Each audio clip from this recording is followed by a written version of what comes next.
வணக்கம். நிறைய நண்பர்கள் கேட்கக்கூடிய கேள்வி என்னன்னு பார்த்தீங்கன்னா, மாந்திய பத்தி சொல்லுங்களேன் அப்படிங்கிறது தான் கேள்வி.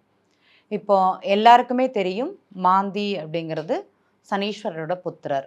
நம்ம ஜாதகத்துல பார்த்தீங்கன்னா, அப்படிங்கிற எழுத்து இருக்கும். இப்போ ஜாதகத்துல அந்த இடம் குறிப்பிட்ட இடங்கள் வந்து என்ன செய்யும் அப்படிங்கிற ஒரு கேள்வி எல்லாருக்குமே இருக்கும். உதாரணம் சொல்ல போனோம்னா, எந்த லக்னமாக இருக்கட்டும். லக்னத்துல மாந்தி இருக்கக்கூடிய நண்பர்கள் வந்து நம்ம என்னன்னு பண்ணோம்னு பார்த்தீங்கன்னா, நெறைய நம்ம என்ன வேலை செய்தாலுமே அதுக்கு ஒரு அனுபவ குணம் அப்படிங்கிறது அவங்க ஜாதகத்துல கிடையாதுன்னு சொல்லலாம். எந்த லக்னமாக இருந்தாலும் சரி.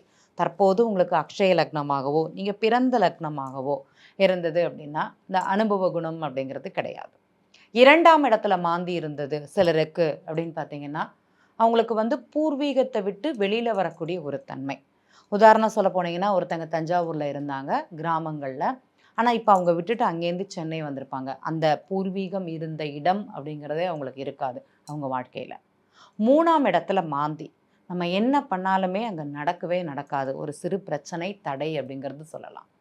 சிலருக்கு 4ஆம் இடத்துல மாந்தி. அது வாஸ்து தோஷத்துக்கே சிலர் வந்து பெருசா சொல்லுவாங்க.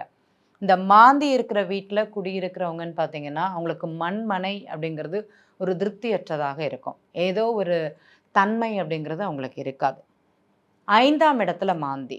அந்த பூர்வ புண்ணியத்துல வந்து பித்ரு வழிபாடு அவங்களுக்கு ரொம்ப சிறப்பாக பண்ணணும். இத இவங்க பண்ண மாட்டாங்க. அதே மாரி இவங்க பிறக்கும்போது ஒரு இவங்க குழந்தை அப்படிங்கிறது உருவாகி ஒண்ணு அழியக்கூடிய ஒரு தன்மை அப்படிங்கிறது இங்க குறிக்கும். இது இவங்களுடைய அக்ஷய லக்னத்திற்கு, இது ஜென்ம லக்னத்திற்கு பொதுவாக மாந்தி இருக்கிற இடங்கள் அப்படிங்கிறது சொல்லியிருக்கேன். 12 லக்னத்திற்கு மாந்தி அப்படிங்கிறது ஓரோரு இடத்துல இருந்ததுன்னா, ஒருவரோட தன்மைகளை அங்க குறிக்கும். சரிங்க, இந்த 10, 11ல மாந்தி எப்படி இருக்கும்னு ஒரு நண்பர் கேட்டாங்க. இந்த 10ஆம் இடம், 11ஆம் இடம் அப்படிங்கிறது மாந்திக்கு ரொம்ப சிறப்பான இடம். காலபுருஷனுக்கு 10, 11 அப்படிங்கிறது மாந்தி இருப்பது சிறப்பு. ஏன்னா, அது சனி பகவானோட வீடு, சனி பகவானோட குழந்தை, சனி பகவான்லேருந்து உருவானது மாந்தின்னு சொல்லுவாங்க. அப்ப அந்த சனி பகவானோட பிடித்த இடம் அப்படிங்கிறது, அந்த மாந்திக்கு ரொம்ப பிடித்த இடம் அப்படிங்கிறது 10, 11. நீங்க பார்த்தீங்கன்னா, அந்த 10ஆம் இடம் அப்படிங்கிறது நமக்கு தொழில் ஸ்தானம்னு சொல்லலாம். 11ஆம் இடம் அப்படிங்கிறது நமக்கு லாபஸ்தானம். இந்த இடங்கள்ல மாந்தி இருப்பது அப்படிங்கிறது ரொம்ப சிறப்பு. நீங்க என்னதான் ஓடல அப்படின்னாலுமே, உங்கள அந்த மாந்தீஸ்வரர்ன்னு சொல்லக்கூடிய பகவான் உங்கள ஓட ஓட விரட்டுவார். கண்டிப்பாக அது நடக்கும். எனக்கு அக்ஷய லக்னம் அப்படிங்கிறது எனக்கு உதாரணம் சொல்ல போனீங்கன்னா, மேஷ லக்னமாக இருக்குது.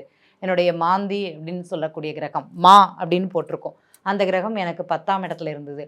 நான் பிஸ்னஸே செய்யக்கூடாது. எனக்கு வேலையில இன்ட்ரெஸ்ட்டே இல்ல. எனக்கு பிடிச்ச வேலையே இல்ல. நினைக்கக்கூடிய நண்பர்கள இந்த மாந்தீஸ்வரர் என்ன பண்ணுவாருன்னா, ஓட ஓட விரட்டுவார். நீ வேலை பண்ணி தான் தீரணும். லாபம் அதில் அனுபவித்து தான் தீரணும். அதற்குண்டான யோகத்தை நீ அடைந்து தான் தீர வேண்டும் அப்படின்ட்டு. சரி, இது எப்படி நடக்குங்கிற ஒரு ஒரு கேள்வி அவரு கேட்டாரு. நான் இத்தன நாளா வேலைக்கே போல. எனக்கு வந்து இப்ப அக்ஷய லக்னம் அப்படிங்கிறது மேஷ லக்னம். ஆரம்பித்து 4 வருடம் ஆகிவிட்டது. ஓகேங்களா? என்ன பண்ணுங்கன்னா, ஒரு சின்ன பரிகாரம் மாத்திரம் பண்ணிட்டு வாங்க அப்படின்னேன். என்ன அப்படின்னாங்க. சென்னைக்கு பக்கத்துல உள்ள மாந்தீஸ்வரர் கோவில் இருக்குது. அங்க போயிட்டு வாங்க. மாந்திக்கு பரிகாரம் பண்ணுவது அப்படிங்கிறது ரொம்ப சிறப்பு. நீங்க எந்த லக்னமாக இருந்தாலும் சரி, உங்க லக்னத்துல மா அப்படிங்கிற எழுத்து எந்த இடத்துல குறிக்குதோ, அந்த இடத்திற்கு ஒரு பரிகாரம் அப்படிங்கிறது கண்டிப்பாக தேவைப்படுகிறது. இப்ப நான் சொன்னது ஒருத்தங்களுக்கு வந்து தொழில் ஸ்தானத்துக்கு மாந்திக்கு பரிகாரம் அப்படிங்கிறது தான் சொன்னேன். இன்னைக்கு அந்த ஜாதகர் நல்லா இருக்கு. திருவலங்காடு, சென்னை பக்கத்துல இருக்கிற திருவலங்காடுல மாந்தீஸ்வரர் கோவில்ல தரிசனம் அப்படிங்கிறது ரொம்ப சிறப்பு. அந்த கோவில்ல விசேஷம் என்னன்னு பார்த்தீங்கன்னா, நடராஜர் சந்தி. அந்த நடராஜர் எப்படி இருப்பாருன்னா, ஊர்த்வ தாண்டவத்துல இருப்பாரு. ஊர்த்வ தாண்டவம் அப்படிங்கிறது அந்த நடராஜர் தாண்டவம் ஆடும்போது அந்த உடலுடன் சேர்ந்து கால வந்து தலைக்கு மேல கொண்டு நிறுத்துறது. அது ஊர்த்வ தாண்டவம்னு சொல்லுவாங்க. அந்த தாண்டவ வடிவத்துல பகவான் இருக்கும்போது, காரைக்கால் அம்மையாருக்கு காட்சி கொடுத்த ஸ்தலம். அங்க வந்து சனி பகவானுக்கு ஒரு சின்ன நிவர்த்தி, மோட்சம் அங்கு கிடைத்தது அப்படிங்கிறது கூட சொல்லலாம். எனக்கு 2ஆம் இடத்துல மாந்தி இருக்குது. என் குழந்தை படிக்க மாட்டேங்கிறாங்க. 2ஆம் இடத்துல அக்ஷய லக்னத்திற்கு உங்களுடைய லக்னம் அக்ஷய லக்னம், ரிஷப லக்னமாக இருந்து 2ஆம் இடம் உங்களுக்கு மிதுனமாக இருந்தது. அதுல அப்படிங்கிற எழுத்து குறிப்பிட்டிருந்ததுன்னா, கண்டிப்பாக உங்க குழந்தைக்காக இந்த திருவலங்காட்டுல போய் மாந்தீஸ்வரர் கோவில்ல போய் பரிகாரம் செய்வது மிக சிறப்பு. ஏன்னா, அந்த குழந்தை படிக்கிறதுல ஒரு சின்ன தடை, படித்தாலும் மறந்து போகக்கூடிய ஒரு தன்மை அப்படிங்கிறது இருக்கும். நீங்கள் வேணால் பாருங்கள், என் குழந்தை நல்லா தாங்க படிக்குது, ஆனால் மறந்து போயிடுது. இந்த 13 வயசுலேருந்து 18 வயசுக்குள்ள பெற்றோர்களுக்கு இந்த கம்ப்ளைண்ட் இருந்தது அப்படின்னா, தயவுசெய்து மாந்தீஸ்வரர் கோவில் போயிட்டு ஒரு பரிகாரம் அப்படிங்கிறது கண்டிப்பாக பண்ணுங்கள். இந்த 10லேருந்து 13 வயசுக்கு சொல்கிற குழந்தைகளுக்கு பரிகாரம் சொல்லலை. ஏன்னா அது குழந்தை, மறந்து போகக்கூடிய தன்மை அப்படிங்கிறது இருக்கும். சில ஜாதகங்கள் கொண்டு வருவாங்க. 7 வயசு ஆகுது என் குழந்தை படிக்க மாட்டேங்குது, 8 வயசு ஆகுது என் குழந்தை படிக்க மாட்டேங்கிறது, 15 வயசு ஆகுது என் குழந்தை, 15 வயசுக்கு கண்டிப்பாக பரிகாரம்ங்கிறது பண்ணி தான் தீரணும்.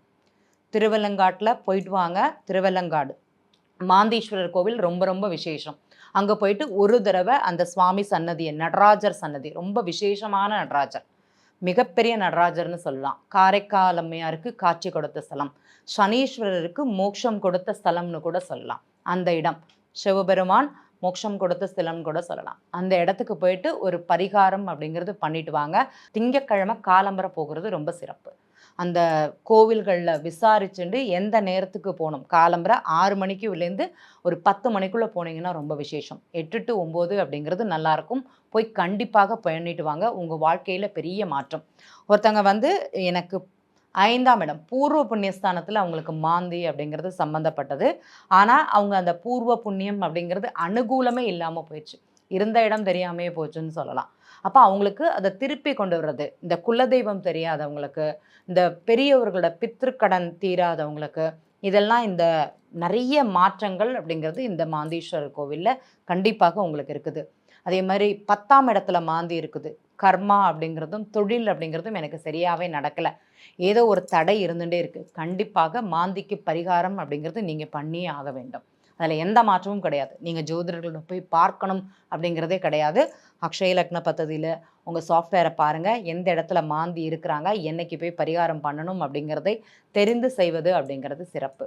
முடிந்தவர்கள் மாந்தி சம்பந்தப்பட்ட நிறைய நண்பர்கள் கேள்வி இருக்குது, அது என்னதான் பண்ணும் அப்படிங்கிறது. சில இடங்களில் அமர்வு அப்படிங்கிறது அந்த மாந்திக்கு மிக சிறப்புன்னு சொல்லலாம். நம்ம சொன்ன நண்பருக்கு மாந்தீஸ்வரர் கோவிலுக்கு போயிட்டு வந்ததுக்கப்புறம் வெளிநாட்டு யோகத்தையே அது கொடுத்துச்சுன்னு சொல்லலாம். இருக்கும் இடத்தை விட்டு தொலைதூரத்தில் போய் வேலை செய்யக்கூடிய ஒரு அமைப்பும் அதனால் அவங்களுக்கு பணம் சம்பந்தப்பட்ட நிகழ்வும் ரொம்ப நல்லா இருந்ததுன்னு சொல்லலாம். தற்போது அவருக்கு அக்ஷய லக்னம் அப்படிங்கிறது ரிஷப லக்னமாக இருக்குது. நான் சொன்னது 4 வருஷத்துக்கு முன்னாடி. இன்றைக்கி அவருக்கு ரொம்ப சிறப்பாக இருக்காருன்னு சொல்லலாம். கண்டிப்பாக இந்த மாந்தினால், இந்த பரிகாரம் செய்வதனால மாற்றம் இருக்குமா அப்படின்னா கண்டிப்பாக நிறைய மாற்றம் அப்படிங்கிறது இருக்குது. நன்றி.